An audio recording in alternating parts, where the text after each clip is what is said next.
नमस्कार दोस्तों, मैं हूं सचिन और आपका मेरे YouTube चैनल पे बहुत बहुत स्वागत है। दोस्तों, आज की वीडियो में हम NTA के द्वारा दिसंबर 2023 इंग्लिश का जो एग्ज़ाम किया गया है उसको एनालाइज करने की कोशिश करेंगे। दोस्तों, NTA कुछ लंबे समय से एग्ज़ाम अच्छे से नहीं करवा पा रहा था, लेकिन इस बार काफ़ी लंबे समय बाद चीज़ें जैसे बताई गई थी वैसे ही हुई और टाइम से हुई और अच्छे तरीके से हुई और सेंटर भी इस बार ओवरऑल अच्छे दिए गए थे। हालांकि कुछ बच्चों को सेंटर में दिक्कत आई थी, लेकिन अगर आप टाइम से फॉर्म भरते हैं तो आपको सेंटर अच्छा आपका जो रिक्वायर्ड सेंटर है वो मिल ही जाता है। अगर फॉर्म आप लेट भरते हैं तब सेंटर का इशू आता है। अगर आप टाइम से फॉर्म भरते हैं, जैसे कि मैंने टाइम से भर दिया था, तो मुझे तो वही सेंटर मिला था जो मुझे चाहिए था। एंड देन अच्छा सेंटर मिला था जो कि हमारी सिटी में अच्छा सेंटर है। ठीक है, तो इस बार ओवरऑल NTA ने फाइनली चीज़ें अच्छी कर दी हैं। तो आज की वीडियो में हम UGC नेट इंग्लिश का जो एग्ज़ाम है उसको एनालाइज करेंगे, क्वेश्चन पैटर्न को समझने की कोशिश करेंगे एंड देन हम थोड़ा सा कट ऑफ का जायज़ा भी लेंगे एंड में।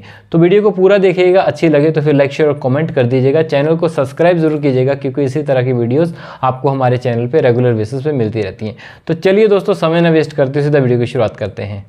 तो दोस्तों, अगर मैं एग्ज़ाम की बात करूं तो पेपर 1 और पेपर 2 को अगर हम एनालाइज करें तो पेपर 1 मेरे ख्याल से मॉडरेट लेवल का था। कुछ क्वेश्चन डिफ़िकल्ट थे, लेकिन ओवरऑल एग्ज़ाम तो ठीक ठाक था मेरे ख्याल से। ठीक है, तो मॉडरेट टू टफ कह सकते हैं पेपर 1 को, और पेपर 2 जो था वो मेरे ख्याल से इजी टू मॉडरेट था। कोई ज़्यादा डिफ़िकल्ट भी नहीं था, लेकिन काफ़ी सारे इजी क्वेश्चन भी थे। बहुत सारे क्वेश्चन रिपीटेटिव थे, मतलब सेम नेचर के क्वेश्चन दोबारा ही पूछे गए थे। हालांकि थोड़ा बहुत अलग तो होता है, ये एज इट इज़ क्वेश्चन तो NTA उठा के नहीं डालता है, लेकिन बिल्कुल सेम पैटर्न पे काफ़ी सारे क्वेश्चन पूछे गए थे।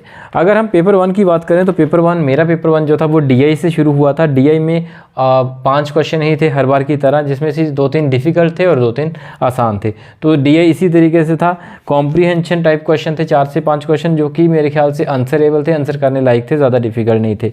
मैथ एंड रीजनिंग में से टोटल 10 से 12 क्वेश्चन आए थे जो कि बहुत डिफिकल्ट थे। मैं मैथ का उतना अच्छा स्टूडेंट नहीं हूँ, तो मुझे तो मैथ के question like they were difficult for me. आपका मुझे पता नहीं, आपको आसान लगे हो तो मे भी हो सकता है। रीजनिंग में ठीक ठाक थे, आंसरेबल क्वेश्चन थे। 2 या 3 क्वेश्चन थे रीजनिंग के, वो आंसरेबल थे मेरे ख्याल से।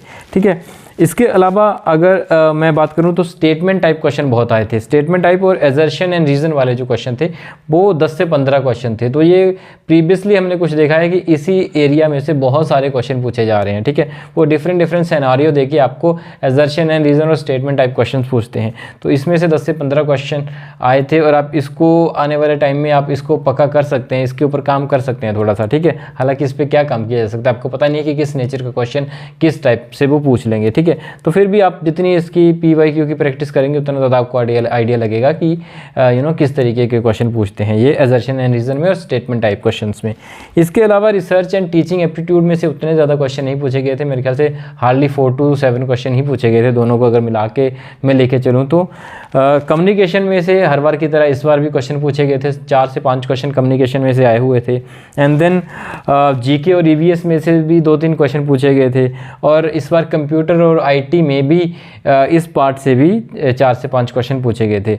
तो ओवरऑल जो पेपर था मेरे ख्याल से, ये मैंने पहले ही बोला कि मॉडरेट टू थोड़ा सा टफ तो नहीं कह सकते इसको, मेरे ख्याल से मॉडरेट लेवल का ही था। कुछ क्वेश्चन टफ थे जो कि होने भी चाहिए और बहुत सारे क्वेश्चन आंसरेबल थे। ठीक है, तो paper 1 is like fine for me, okay for me. ठीक है, अब बात पेपर 2 की करें दोस्तों, तो पेपर 2 मुझे पर्सनली पेपर 2 उतना डिफिकल्ट नहीं लगा, उतना ईजी भी नहीं लगा, पर मेरे ख्याल से पेपर 2 ठीक ठाक था। मतलब आप कर सकते हैं, मतलब नेट क्वालिफाई करने लायक था। तो उतना नहीं था कि आउट ऑफ द बॉक्स था। जो पीछे ट्रेंड आ रहा था उसी ट्रेंड में से सिमिलर पैटर्न पे ही ये पेपर पूछा गया था। डोमिनेंट इस बार भी ब्रिटिश हिस्ट्री थी, जिसमें से कि 60 से 70 क्वेश्चन पूछे गए थे।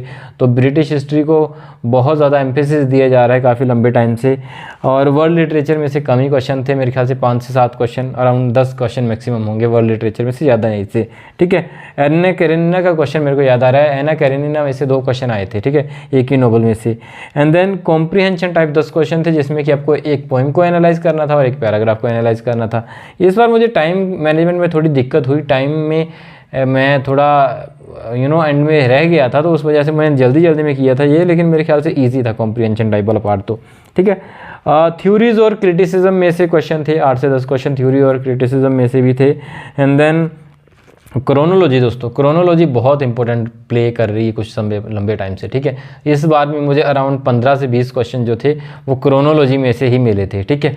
मैं नंबर थोड़ा आगे पीछे हो सकता है क्योंकि क्लियर आइडिया तो नहीं है, लेकिन क्रोनोलॉजी में से काफ़ी क्वेश्चन थे, अराउंड 15 क्वेश्चन मेरे ख्याल से क्रोनोलॉजी में से पूछे गए थे, जिसमें कि चार्ल्स डिकन की क्रोनोलॉजी थी, कुछ इंडियन ऑथर्स की क्रोनोलॉजी थी, कुछ इंडियन वर्क्स की क्रोनोलॉजी थी, कुछ थ्योरीज़ की क्रोनोलॉजी थी, कुछ नॉवेल्स की क्रोनोलॉजी थी, पोइम की क्रोनोलॉजी थी। तो इस तरीके से काफ़ी क्वेश्चन थे क्रोनोलॉजिकल टाइप, ठीक है। इस बार इंडियन लिटरेचर में से भी अराउंड 10 क्वेश्चन मेरे ख्याल से पूछे गए थे, ठीक है। जैसे कि रविंद्रनाथ टैगोर जी से क्वेश्चन पूछा गया था, आर के नारायण से क्वेश्चन आया था, राजा राव से आया था, अमिताभ घोष से आया था। तो बहुत सारे इंडियन ऑथर को इस बार टच किया गया था। वर्जीनिया वुल्फ में से 1-2 क्वेश्चन आए थे, ठीक है। तो इसके अलावा मैच द फॉलोइंग में से काफ़ी क्वेश्चन आए थे। मैच द फॉलोइंग में से कुछ जगह टर्म दी गई थी, कुछ जगह नॉवेल्स दिए गए थे, कैरेक्टर्स दिए गए थे, उनको नॉवेल के साथ मैच करना था, ठीक है। तो इस तरीके से मैच द फॉलोइंग में से भी काफ़ी क्वेश्चन आए थे, ठीक है। तो ओवरऑल मैं पेपर 2 की भी अगर बात करूँ तो पेपर 2 मेरे को कंपैरेटिवली इजी लगा। अगर मैं पिछले पेपर से कंपेयर करूँ इसे, तो मेरे ख्याल से पेपर 1 और पेपर 2 अगर दोनों को मिला के रखें तो पेपर मेरे ख्याल से मॉडरेट लेवल का ही था, ठीक है। ज़्यादा डफ भी नहीं था, ज़्यादा आसान भी नहीं था, ठीक है। हालांकि नेट का एग्ज़ाम तो आसान होता ही नहीं है, नेगी साहब के शब्दों में कि नेट का एग्ज़ाम इजी नहीं होता है, ठीक है। बच्चे सालों सालों तक मेहनत करते हैं इसके लिए, तो इजी तो आप नहीं कहोगे इसे, लेकिन मॉडरेट लेवल का ही था, उतना ज़्यादा डिफ़िकल्ट मेरे ख्याल से ये पेपर नहीं था। आपके क्या विचार हैं, क्या आइडियाज़ हैं, आप कॉमेंट सेक्शन में पुट कर सकते हैं। तो दोस्तों अब बात हम कर लेते हैं कट ऑफ की। देखिए कट ऑफ का इस टाइम पे आइडिया लगाना थोड़ा मुश्किल होता है। हालांकि मैं पिछले साल के कुछ पैटर्न को देखूं तो मेरे ख्याल से कट ऑफ अभी कुछ समय लंबे समय से ज़्यादा ही आ रही है।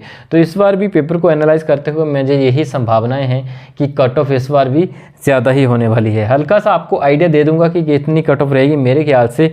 तो अगर मैं जनरल के जीआरएफ की बात करूँ तो अराउंड 65% मुझे लग रहा है कि जनरल का जीआरएफ इस बार हो सकता है। पिछली बार थोड़ा सा ज़्यादा था, इससे इसके आसपास ही था, तो इस बार भी मुझे लग रहा है कि 65-67 के आसपास आपका जीआरएफ हो सकता है। नेट की अगर बात करूं तो वही 57-58 अराउंड 60 अगर हैं तो फिर तो बिल्कुल ही सेफ़ हैं आप नेट के लिए। लेकिन 57-58 तक आप होपफुल रह सकते हैं कि आपका जो नेट हो जाएगा इस बार जनरल कैटेगरी के लिए। ओबीसी की बात करूं तो ओबीसी का जीआरएफ मुझे लग रहा है वही 60 से लेके 63% तक आपका जीआरएफ होने के चांसेस हैं, और जो नेट है आपका वो मेरे ख्याल से वही 54-57 के बीच आपका नेट हो सकता है। अगर मैं SC ST की बात करूं तो SC ST का जो जीआरएफ है वो अराउंड 55% आपका जीआरएफ हो जाएगा मेरे ख्याल से, और अगर यूजीसी नेट की बात करें तो वो आपका हो जाएगा 45-47 के बीच में, ठीक है। PWD का इनसे भी 2 से 3% नीचे रहता है, ठीक है। जो मेन PWD है अराउंड 41-42 उनका नेट हो जाता है, और अराउंड 50% उनका जीआरएफ हो जाता है, ठीक है। 48 से 50% के बीच। तो ये कुछ जायज़ा था कट ऑफ का। हालांकि प्रॉपर कट ऑफ तब आएगी जब आपकी आंसर की आ जाएगी, उसके बाद ही चीज़ें क्लियर होती हैं कि बच्चों ने कितना स्कोर किया है, ठीक है। अभी तक ये प्रीवियस कट ऑफ को थोड़ा सा ध्यान में रखते हुए ये जायज़ा लगाया गया है। मेरे ख्याल से इसके आसपास ही रहेगी। नॉर्मली कट ऑफ थोड़ी बहुत ही आगे पीछे होती है, ठीक है। तो दोस्तों फिलहाल की वीडियो को मैं यहीं पे एंड कर रहा हूँ। आई होप कि आपको ये वीडियो अच्छी लगी होगी। आपके कोई कमेंट है, क्वेरी है, कमेंट सेक्शन में पूछ सकते हैं। और आपको ये एग्ज़ाम कैसा लगा, या आपको क्या लगता है कि कट ऑफ कैसी रहेगी, उसके बारे में भी आप अपने आइडियाज़ कॉमेंट सेक्शन में शेयर कर सकते हैं।